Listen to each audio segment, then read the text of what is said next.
Reinaldo, o plenário do Senado Federal, ele ignorou os apelos do governo e aprovou ontem um projeto de renegociação de dívidas financeiras de grandes produtores rurais. Esse impacto para os cofres públicos deve ser de 140 bilhões de reais nos próximos 10 anos. Foi a terceira pauta-bomba do dia. O Senado afirma que a proposta viabiliza a renegociação de 170 bilhões de reais a 180 bilhões em débitos de produtores rurais mediante o uso de recursos do Fundo Social do Pré-Sal. O governo tentou uma saída intermediária para evitar o impacto fiscal. Enquanto a proposta da Fazenda previa taxa de 6% para esses beneficiários do PRONAF, Agricultura Familiar, de 8% para os mini, pequenos e médios enquadrados no PRONAMP e 12% para os demais, o relatório do Senado, a contragosto do governo, estabeleceu os juros de 3,5%, 5,5% e 7,5%, respectivamente. E o prazo de pagamento previsto pela proposta é de 10 anos, com carência de 3. A intenção inicial do projeto, quando começou a tramitar lá na Câmara, era atingir aí somente produtores atingidos por calamidade pública, mas aí o escopo foi ampliado. O Ministério da Fazenda estima que até 1,39 trilhão de reais em dívidas poderão ser incluídas na nova linha de financiamento, somando operações de crédito rural, CPR, que são as cédulas de produto rural, contratos renegociados e financiamentos em atraso. E aí, Reinaldo? Um escracho inconstitucional. O Lula, segundo sei, já decidiu que vai recorrer ao Supremo e tem de recorrer por uma razão simples. Não tem fonte de recurso para isso. Qual é? E tem mais, não foi a única pauta-bomba do dia, não, teve mais ontem. Não tem grana para isso. De onde vem? Vem do fundo do pré-sal. Não, mas esse fundo do pré-sal é um dinheiro assim, que não se sabe, ele não está lá. Ele precisa aparecer primeiro. E outra, já tem destinação também. Então fizeram. Agora, o que é curioso é que quem armou esse troço foi o senhor Renan Calheiros, na Comissão de Assuntos Econômicos do Senado, em tese um aliado do governo. Foi ele. Mas como resistir às tentações? E o governo, o Dario Dorigan tentou negociar, não conseguiu negociar. O Davi Alcolumbre tinha dito que ia segurar essas pautas que causam desastres econômicos. Mas não segurou, rapaz. Né? Aí ele disse assim, então, inicialmente ia segurar. Tá? Respeito à posição do governo e do ministro, que tem pedido reiteradas vezes, o Alcolumbre, para que o Senado tenha cautela na deliberação de despesas relevantes do orçamento e tal, tá? Então, Rafael, respeito, tá? Respeito muito. Mas é sempre na conjunção adversativa que tudo pode danar, não é isso? Os senadores estão apelando há algum tempo para deliberar esse projeto. Infelizmente, o acordo não chegou. Já que o acordo não chegou, então dane-se. Não existe esse dinheiro. Não gosta dos produtores rurais. Ora, bolas. Não. É que tem que tentar fazer as coisas, tem que dizer pelo menos de onde vai sair. É inconstitucional. Não só isso como outras coisas que ainda não foram aprovadas e tal, mas que andaram passando na comissão, em comissões, que até levou o ministro Gilmar Mendes a se manifestar dizendo: olha, eu quero lembrar a vocês que existe Constituição, existe julgado no Supremo a respeito, porque não foi a única bomba do dia, teve mais. Vamos lá.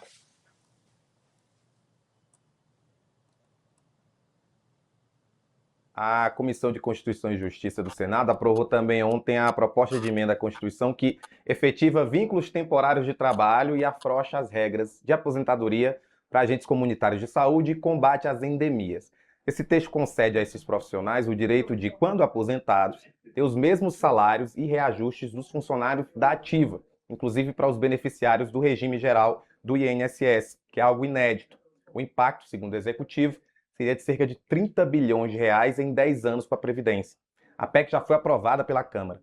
Agora a pauta deve ser analisada pelo plenário do Senado, que exige aval aí de 49 dos 81 senadores em 2 turnos de votação. Se aprovada, é promulgada sem a sanção do presidente da República. Os congressistas aprovaram um calendário especial para tentar acelerar esse tema na casa, mas não tem data aí para nova análise. A medida tem impacto para os estados, para os cerca de 2.100 municípios que possuem regimes próprios de previdência e também para o INSS, ao qual estão filiados outros 3.600 municípios sem regime próprio. Segundo o relator da proposta, o senador Irajá, são 377 mil agentes em atividade que potencialmente seriam beneficiados. Mais uma pauta bomba. Mas, e aí fica, eu não gosto dos agentes de saúde. Eu tenho cara de quem não gosta de agente de saúde. Adoro. Eu acho uma agente heróica. Tem dúvida. Mas aí eles são temporários, vão ser efetivados e a hora da aposentadoria ainda entra no regime, que é espetacular, ainda entra no regime dos servidores com aposentadoria integral.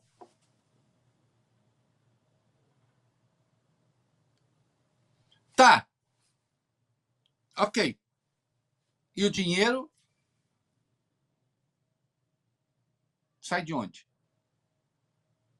Daqui a pouco nós vamos falar de outra pauta, levar o salário mínimo de dentista, médico. Não, eu por mim podia triplicar. Assim como eu acho que juiz ganha pouco. Agora, eu preciso saber se tem condição. Qual é o recurso? De onde vem o dinheiro? Existem leis a respeito.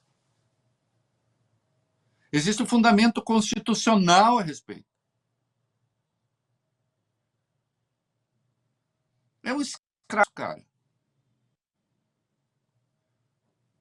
E a gente vê que, assim, dependendo da Via Alcolumbre, agora também, até que o Lula não se entenda com esse senhor, né, a gente vê que ele liberou as forças improdutivas da nação. Né? E se vai votando. Olha, cara, esse programa é uma dissertação, né? A gente acaba voltando ao ponto inicial, conforme queríamos demonstrar. Né? A gente começou a falar aqui, nesse programa hoje, de um congresso ultraconservador que tem um presidente progressista. Nas matérias, em ano eleitoral, aí ninguém quer pagar o preço também de se indispor com esse ou com aquele. E as coisas vão sendo votadas. Só que existem julgados a respeito no próprio Supremo sobre criar despesa, especialmente para entes da federação, estados, municípios, sem dizer qual é a fonte de receita. Ou sobre essa fonte de receita genérica. Ah, pré-sal. Tira do pré-sal. Bom, mas esse valor... Qual é esse valor do pré-sal? Esse valor do pré-sal, ele já não tem uma destinação? Você fala assim, joga lá no pré-sal. Aí o pré-sal vira um poço, literalmente um poço sem fundo. Sem querer fazer... E tem mais uma, que fica parecendo que a gente é mal. Eu não gosto de médico. Eu adoro, né? Imagina, eu gosto tanto de médico, eu tenho um monte. Só por isso estou aqui. Do que nós estamos falando? Fazer essa última pauta bomba, ela foi a que teve o aval da Comissão de Assuntos Sociais do Senado, que aprovou ontem o projeto que eleva o piso salarial de médicos e também vamos colocar aí na tela? Isso, para R$ 13.600, vai de R$ 3.600 para R$ 13.600. É considerado também uma pauta bomba pelo impacto fiscal estimado de 8,1 bilhões já em 2026. O governo Lula consentiu com essa aprovação. A avaliação foi de que o Senado não poderia segurar todas as pautas bomba diante da cobrança de diversos setores para aprovação de projetos para elevar esse piso ou estabelecer uma aposentadoria especial para algumas categorias. Essas propostas também têm apelo eleitoral, como avaliou alguns senadores. Como a gente vê, no entanto, o governo, consentindo ou não, o Senado estava aí disposto a criar despesas sem dizer a fonte da receita. O projeto foi proposto pela senadora Daniela Ribeiro, que é do PP da Paraíba, e estabelece aí um piso de R$ 13.662 para médicos e cirurgiões dentistas, considerando aí uma jornada de 20 horas semanais. O texto impacta as contas do governo. E o texto ainda prevê que o piso seja reajustado a cada ano com base no IPCA. O piso atual é de 3 salários mínimos desde 2022. O texto aprovado também eleva para 50% o adicional noturno e as horas extras da categoria. E esse novo piso vale para médicos e cirurgiões dentistas do setor público e privado. O contexto prevê que os salários sejam custeados pelo Fundo Nacional de Saúde e não pelos estados e municípios. Mais uma. Mais uma, aí o próprio governo retirou, assim, falou, tá, porque achou, porque isso foi a primeira que começou, achou que o resto não ia. Porque, de novo, é antipático, né? Você se opor a isso. O que eu acho fabuloso é que você pega um piso que é de quase 4 mil, baixo, e leva para quase 14 mil, assim, na porrada. E a exemplo do negócio lá da dívida agrária, com a turma do agro, o dinheiro sai do pré-sal. Mas aquele dinheiro do pré-sal é o poço sem fundo. E esse aqui, não é estado e município, sai do Fundo Nacional de Saúde. Mas peraí, o dinheiro do Fundo Nacional de Saúde ele também já não tem destinação?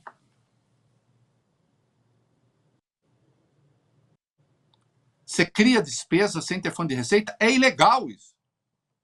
É inconstitucional. Tudo é inconstitucional.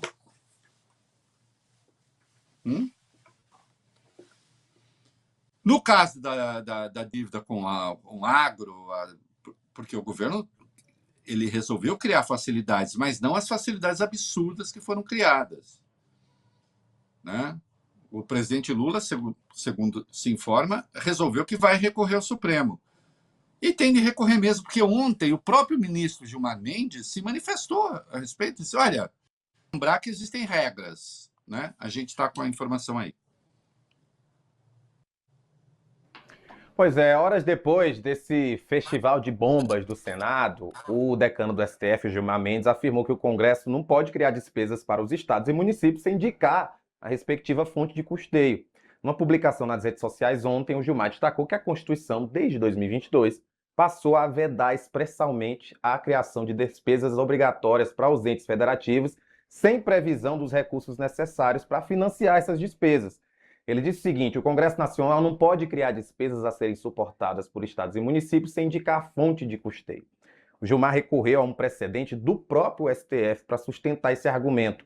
O ministro lembrou que a Corte suspendeu a implementação do Piso Nacional da Enfermagem justamente pela ausência de uma fonte de financiamento e condicionou a aplicação pelos estados e municípios ao repasse de recursos pela União.